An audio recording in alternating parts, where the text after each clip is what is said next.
Good morning students. बच्चों, पिछले video में हम शब्द के भेदों के बारे में पढ़ रहे थे और आज हम अर्थ के आधार पर शब्द के भेद पढ़ेंगे। देखिए, अर्थ के आधार पर शब्द के मुख्य दो भेद हैं, निरर्थक शब्द और सार्थक शब्द। निरर्थक शब्द, सबसे पहले इसके बारे में जानते हैं। निरर्थक शब्द क्या है? तो देखिए, अर्थ शब्द में निरुपसर्ग लगने से निरर्थक शब्द बना और जिसका शाब्दिक अर्थ है बिना अर्थ का, अर्थात जिन शब्दों का कोई निश्चित अर्थ नहीं होता निरर्थक शब्द कहलाते हैं। मतलब जिन शब्दों का कोई अर्थ नहीं होता क्या कहलाते हैं? निरर्थक शब्द कहलाते हैं। जैसे हम आम दैनिक भाषा में बोल देते हैं कि जैसे खाना वाना खा लो, पानी वानी पी लो, कपड़े वपड़े पहन लो। तो यहाँ पर खाना, पानी, कपड़े इनका अर्थ तो है, लेकिन वाना, वानी या वपड़े इनका कोई अर्थ नहीं है। ऐसे ही जैसे सीरक, लकम, ताबकी, वाय, टे, वपड़े, ये ऐसे उदाहरण हैं जिनके अर्थ नहीं निकलते और इसीलिए ये किस में रखे जाते हैं? निरर्थक शब्द में रखे जाते हैं। ऐसे ही पक्षियों की जो आवाज़ होती है या पशुओं की जो आवाज़ होती है वो भी निरर्थक शब्दों के अंतर्गत आती है। जैसे चींची, टेटें, भोभो, टर्टर, तो इनका कोई अर्थ नहीं होता, तो इसलिए ये भी किस में आते हैं? निरर्थक शब्दों में आते हैं। ठीक है। इसके बाद देखिए सार्थक शब्द। सार्थक यानी अर्थ में से उपसर्ग लगने से क्या बना? सार्थक शब्द बना, और जिसका अर्थ है अर्थ सहित, यानी जिन शब्दों का अपना एक निश्चित अर्थ होता है सार्थक शब्द कहलाते हैं। और जैसे बिजली, कुर्सी, पहाड़, सूर्य, माला, पुस्तक, मेला, बालक, ये सब क्या हैं? इनके अर्थ निकलते हैं, तो इसलिए ये क्या है? सार्थक शब्द है। अब देखो, सार्थक शब्दों के भी कई उपभेद हैं। जैसे एकार्थी शब्द, अनेकार्थी शब्द, समानार्थी शब्द या विलोमार्थी शब्द, युग्म शब्द। युग्म शब्द को हम श्रुति सम भिन्नार्थक शब्द भी कहते हैं। ऐसे ही अनेक शब्दों के लिए एक शब्द। तो इस प्रकार सार्थक शब्दों के भी अनेक उपभेद किए गए हैं। तो देखिए, सबसे पहले हम जानते हैं एकार्थी शब्द। नाम से ही पता चल रहा है एकार्थी। एकार्थी यानी एक अर्थ वाला। तो जिन शब्दों का एक ही अर्थ होता है एकार्थी शब्द कहलाते हैं। जैसे गंगा, सरोवर, वृक्ष, सुंदर, शिक्षक, बालक, घोड़ा, कुर्सी, कूपन। तो इस तरह से ये जो शब्द हैं इनका कोई अर्थ और दूसरा नहीं लिया जाता, वही अर्थ लिया जाता है, तो इसलिए क्या कहलाते हैं? ये एकार्थी शब्द कहलाते हैं। आगे देखिए, जैसे अनेकार्थी शब्द। अनेकार्थी यानी अनेक अर्थ वाला। जिन शब्दों का एक से अधिक अर्थ होता है, यानी एक से अधिक अर्थ वाले शब्द क्या कहलाते हैं? अनेकार्थी या अनेकार्थक शब्द कहलाते हैं। जैसे पत्र है, अब पत्र का पत्ता भी होता है और चिट्ठी भी अर्थ होता है। ऐसे ही चीर है, चीर का अर्थ वस्त्र भी होता है, चीर मीन्स चीरना भी होता है और चीर मीन्स रेखा भी होता है। फल है तो फल मीन्स खाने का फल या परिणाम या भाग। ऐसे ही हल, हल का अर्थ समाधान भी होता है, भूमि जोतने का यंत्र भी होता है। ऐसे ही देखिए मुद्रा है, मुद्रा में मुख का भाव भी होता है, मुद्रा मतलब एक्सप्रेशन जिसको हम बोलते हैं। और मोहर को भी हम मुद्रा बोलते हैं। ठीक है। ऐसे ही पूर्व है, पूर्व यानी पहले, और पूर्व यानी दिशा है हमारी। तो इस प्रकार अनेक अर्थ वाले शब्द भी होते हैं जिनके अनेक अर्थ निकलते हैं। आगे देखिए समानार्थी शब्द। समानार्थी को हम पर्यायवाची शब्द भी कहते हैं। समानार्थी, समानार्थी यानी समान अर्थ वाला।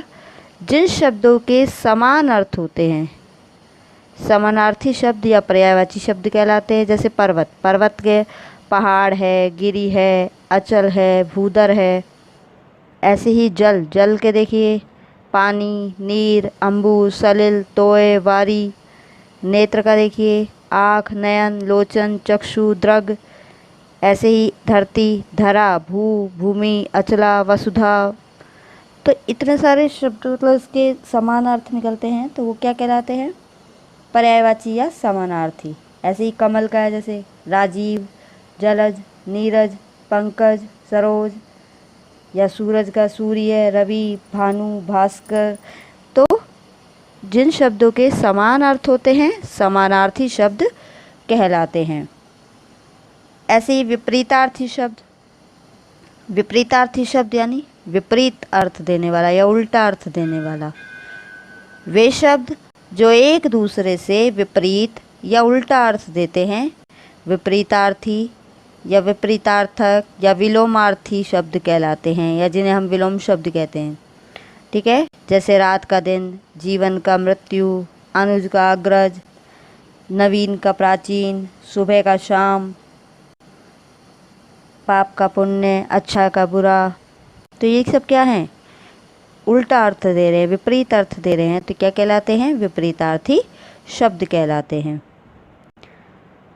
अगला देखिए, युग्म शब्द या श्रुति संभिन्नार्थक शब्द, यानी ऐसे शब्द जो सुनने में तो एक समान लगते हैं परंतु उनकी वर्तनी में सूक्ष्म अंतर होता है, यानी थोड़ा सा अंतर होता है और भिन्न अर्थ देते हैं, यानी अलग अर्थ देते हैं। तो वो क्या कहलाते हैं? श्रुति संभिन्नार्थक शब्द कहलाते हैं। इन्हें समरूपी शब्द या युग्म शब्द भी कहा जाता है। ठीक है, इनके यदि हम सुनते हैं तो एक समान लिखते हैं लेकिन इनमें थोड़ा ही अंतर पाया जाता है। जैसे अंश और अंश, अंश यानी कंधा और अंश भाग। अब यहाँ देखिए अंश और अंश, यहाँ पर स जो है वह दंत से उच्चारित किया जाता है, जबकि श किससे उच्चारित किया जाता है? मूर्धा से उच्चारित किया तालु से उच्चारित किया जाता है। तो सिर्फ इतना सा अंतर है इसमें, देखिए स और श का, तो यहाँ पर अर्थ अलग हो गया। ऐसे ही अन्न और अन्य, अन्न यानी अनाज और अन्य यानी दूसरा। आगे देखिए जैसे तरणी, तरणी और तरुणी।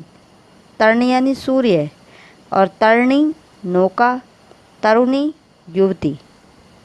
ऐसे ही प्रसाद और प्रसाद, तो प्रसाद यानी कृपा या भोग और प्रासाद, प्रासाद क्या होता है? महल।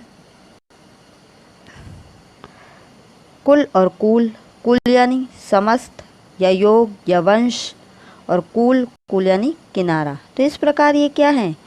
सुनने में समान लगते हैं लेकिन इनकी वर्तनी में थोड़ा बहुत अंतर पाया जाता है जिससे उसका अर्थ बदल जाता है। अगला देखिए, अनेक शब्दों के लिए एक शब्द। अब अनेक शब्दों के लिए एक शब्द यानी वाक्यांश के लिए एक शब्द। जिन शब्दों का प्रयोग वाक्यांश या अनेक शब्दों के स्थान पर किया जाता है उन्हें अनेक शब्दों के लिए एक शब्द कहा जाता है। ठीक है, यानी जब कोई बड़ी बात को छोटे रूप में कहा जाए, कहते हैं ना गागर में सागर भरना, कम शब्दों में अधिक बात कहना। तो यहाँ पर एक तरह से ये अनेक शब्दों के लिए एक शब्द भी यही काम करते हैं। ये हमारी भाषा को बहुत ही सटीक बनाते हैं, आकर्षक बनाते हैं और अनेक शब्दों के स्थान पर एक शब्द का प्रयोग करके जो भाषा की सार्थकता है उसका महत्व बढ़ा देते हैं। तो जैसे जिसके समान कोई दूसरा ना हो तो उसको हम क्या कह सकते हैं? अद्वितीय। ऐसे ही गणित को जानने वाला गणितज्ञ, रचना करने वाला रचयिता, नगर में रहने वाला नागरिक, जल में रहने वाला जलचर, जिसका अंत न हो अनंत,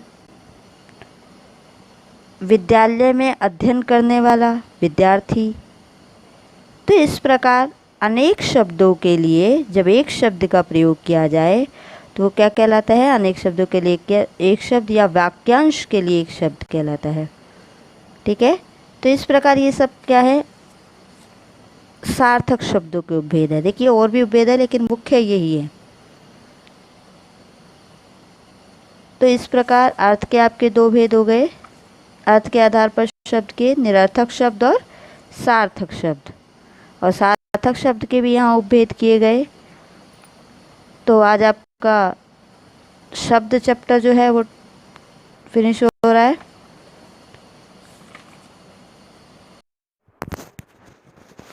that's it for today's video पसंद आई हो तो लाइक करना, चैनल को सब्सक्राइब करके नोटिफिकेशन को ऑन कर लेना, और कोई भी डाउट हो तो कमेंट करके पूछ लेना और मैं उसे अगली वीडियो में क्लियर कर दूंगी। Till the next video, bye bye.